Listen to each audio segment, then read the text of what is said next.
Hi and welcome to my channel. My name is Sam from the Beauty In It Reseller, and I am a part-time reseller on Poshmark and eBay. And today I wanted to go over my sales for February, how everything went, and especially during the Poshmark algorithm changes, if that had an impact on my sales. Heads up, it didn't, but eBay has not been performing as well. And so yeah, I did this last month in January, and to be honest, the video didn't get very many views, so I'm going for a little bit of a more relaxed atmosphere on this one. And I'm also sitting on a beanbag chair, so I hope it's not making any noise. But yeah, so today's been pretty low-key. I went and did a hike with Hallie and my husband. I'll throw some footage of that here.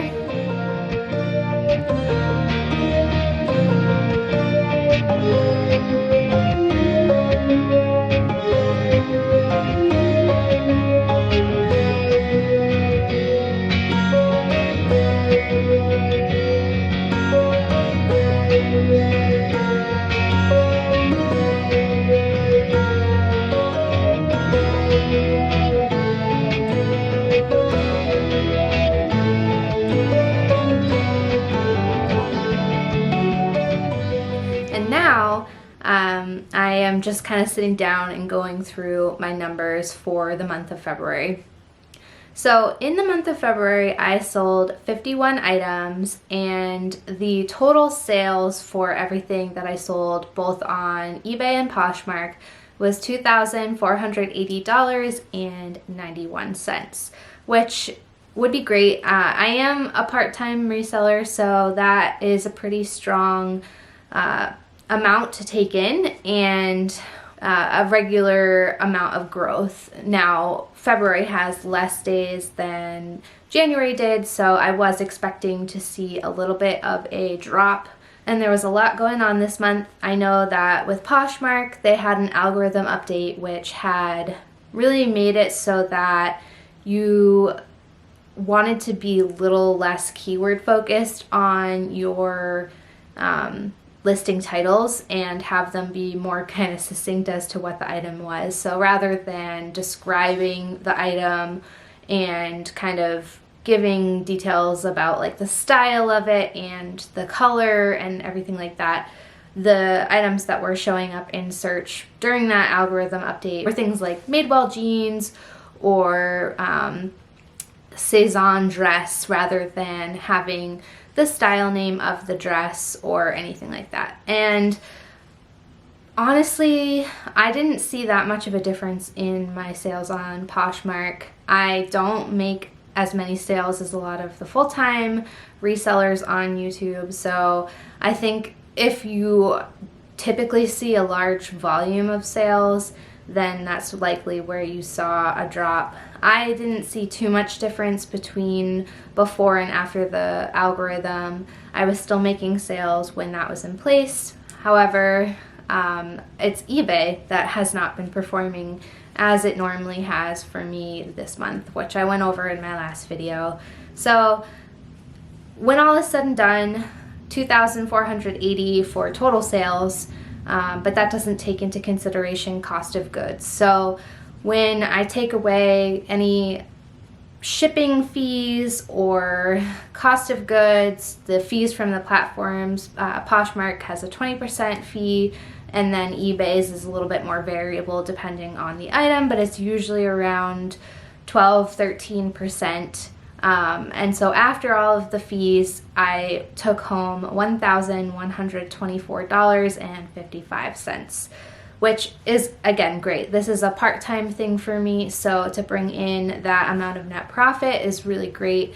It's helping to pay my monthly bill that I have for our travel trailer that we decided to buy. So for me, eBay and Poshmark is just supplementary income that can help me pay for some fun things on the side. So that's a good amount. But my goal is to grow that so that I can lean a little bit more on eBay and Poshmark. And as I discussed in the last video, I do have quite a big inventory right now and not as many items selling. So I've invested quite a bit. And so actually for the year, I am in the negative as far as profit goes. So even though I made $1,124 for the month of February, I was spending more in cost of goods over the last 2 months. So that is something to be mindful, is that I think a lot of YouTubers just talk about what they're making, what they're bringing in, whether that be total sales, gross profit, or if it even is net profit. But what you have to consider is how many items do they have in their inventory that are just sitting where they already spent the money on the cost of goods but haven't sold the item yet. And so when you think about it that way, it may make a little bit more sense as to why some resellers don't live lavish lifestyles and go out spending all of the money that they're bringing in. So that would be why I am spending that money, but it's on more inventory to sell. So I actually have been on a little bit of a pause over the last 2 weeks on sourcing until I'm able to make $1,000 in net profit. And so I'm sure by next week I will have done that and I can start sourcing again. But I am going to take it easy. I've been spending quite a bit more on the clothes that I've been picking up because I'm trying to learn more about the more mid-tier designer brands and see how those sell. So it's been a little bit of experimentation, but my cost of goods is high. And now that I'm becoming more comfortable with what those brands are and what the styles are that are popular, I can go back to my initial roots of kind of doing more in-store thrifting, and I am really excited to begin going to yard sales as the weather warms up as well. All right, so with all of that, the average sale price for the month of February for me was $48.65. That is one goal that I would like to have above $50 because with the amount that I'm spending on items, I really need to up the amount that I'm selling items for and also the average net profit. And so my goal for average sale price was not met, $48.65, really close to $50, but I did meet my goal for average net profit, which right now I am, like I said, I'm learning. I'm spending a little bit more than maybe someone who's a little bit more seasoned. And so my average net profit goal is $20 or more. And for the month of February, I did hit $22.05. So that's really good. What I need to do is keep it up and sell more items. And if I continue with the average net profit of $20 or more, then I should be golden. On Poshmark, I did, like I said, I had a much better month on Poshmark than normal and a much worse month on eBay than normal. For Poshmark, the net profit that I brought in was $681.32, and for eBay, it was $444.23. And generally, I'm more in that 50-50 range. So I do believe it's because I've been sourcing primarily clothes for the last couple months. In Vermont, I can't go to yard sales during the winter. They are non-existent. And I do find that within thrift stores, it's really hard to source some of the household goods that I would typically sell on eBay and make a better profit from. And so I have been resorting more to doing some online sourcing through apps like ThredUp, The RealReal. I've even done some on Poshmark. And so that cost of goods is a little bit higher, and clothes do sell better on Poshmark, as you can imagine. So yeah, I'm seeing much better success on Poshmark, which is great. I want to keep that up. However, I do want to kind of bring back my eBay and start selling some more items that are not women's clothing. I would love to branch out more into men's clothing. So if you have brands that you typically see when you're out thrifting for men's clothing that you think I should keep my eye out for, definitely let me know. I do tend to sell more men's clothing on eBay than I do for Poshmark. So breaking down the types of items that I sold by category, Women's clothing was my number one category that I sold in. My net profit within that category was $911.46. My next most profitable category was actually collectibles, because I've been sourcing quite a few Taylor Swift items, and those can either be a real hit or a miss. And I've had some real hits from the Taylor Swift items, and so my total net profit from those was $129.05. For men's clothing, I only made $26.94. For technology, I made $15.51. Shoes was $11.78, which I sold 2 pairs of shoes and I actually lost money on one of them. For beauty, I sold again, I think 2 things, and that was $11.05.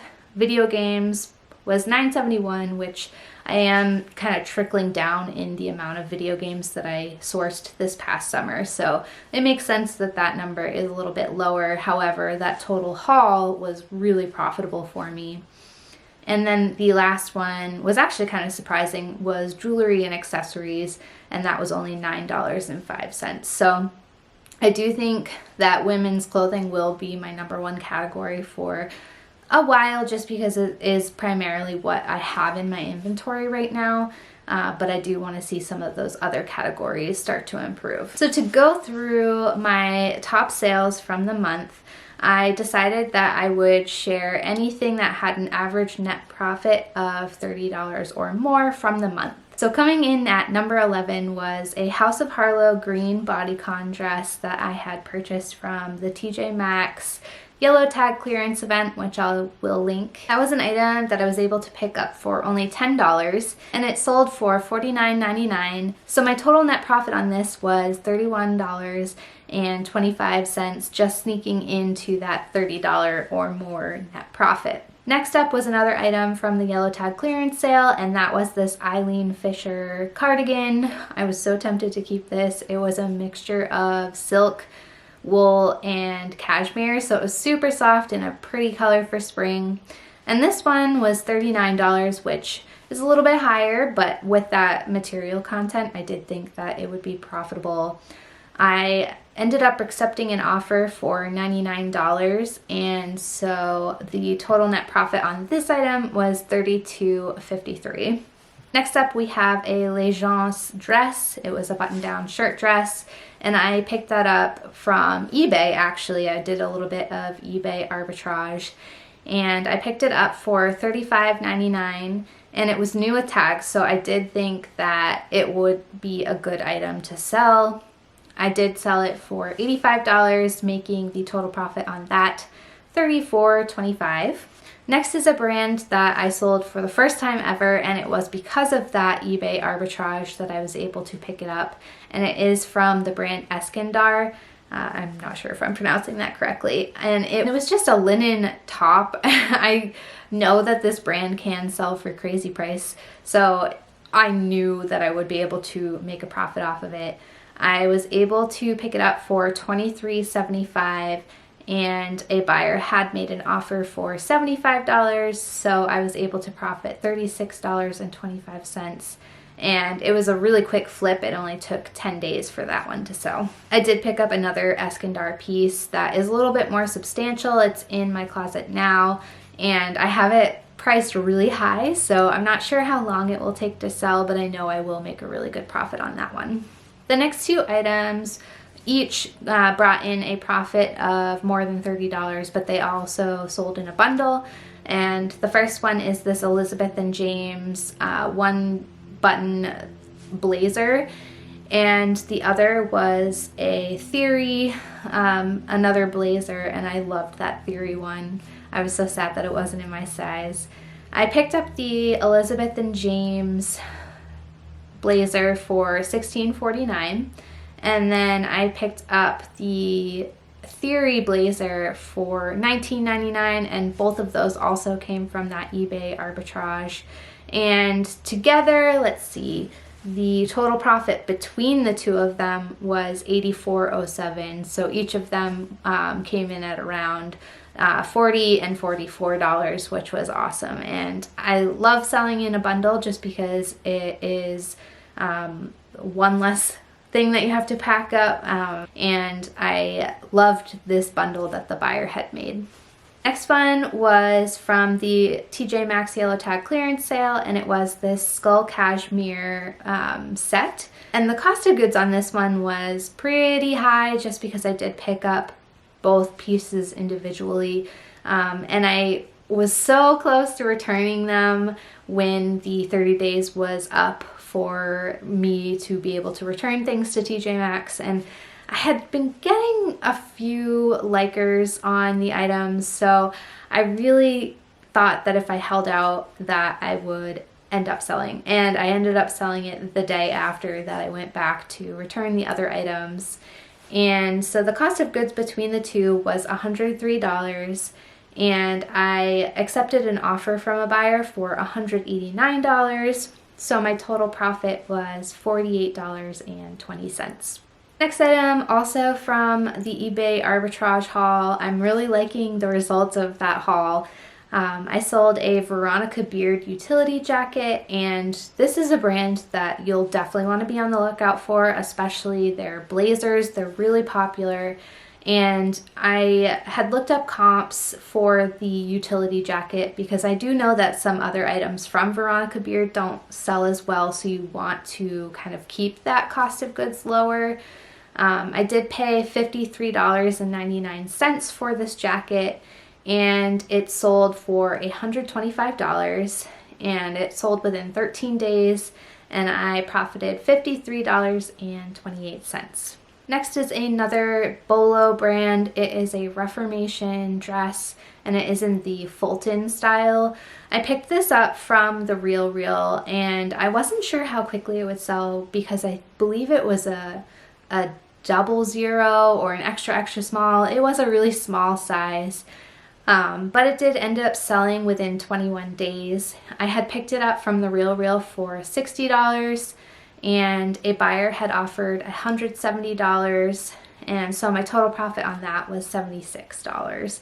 And I've had some hits and misses with Reformation. I think, like Veronica Beard, there's certain styles that do better. I try to pick up dresses that are more whimsical.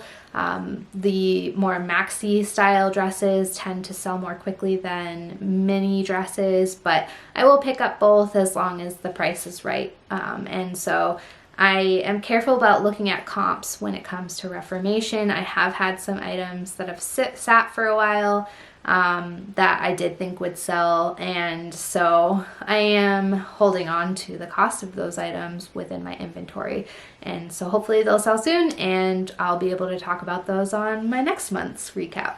My next item was one that I am definitely also going to be on the lookout for more of, and it was a Jenny Yu bridesmaid's dress. This also came from the eBay arbitrage haul, and it was only $18, and I was able to sell it for $148, and also took 21 days to sell. And so my net profit on this one was $98.90. The drum roll number one item from the month was from Taylor Swift, and it was a set of fuzzy dice. It comes from some lyrics from her song, and I knew that this was an item that was going to be popular. I do follow resale groups for Taylor Swift on Facebook, and I realized that a lot of people were looking for these dice and they were doing high trades. I actually bought a lot of items in hopes to trade for signed Lover, which I did end up just buying. So now that I have it, and I need to kind of sell off some of the items that I bought with the intention of trading.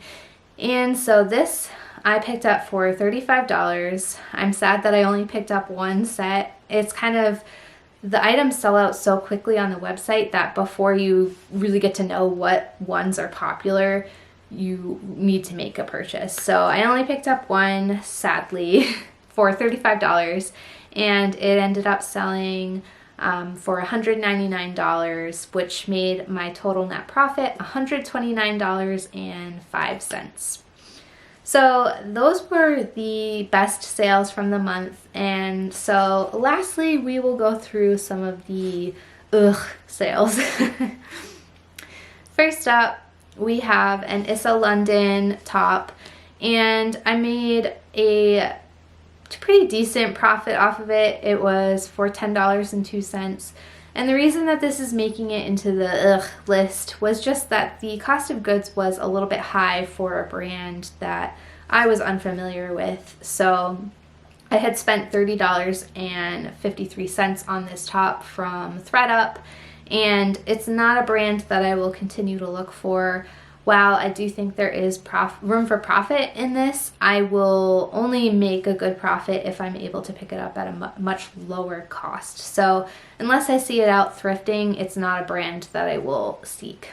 Next item was a Miami faux leather bomber jacket. And this was one that I figured would sell based on style, and the cost of goods was low. It was only $5, but it was something that was a little bit saturated on Poshmark, and so therefore it kind of just sat for a while.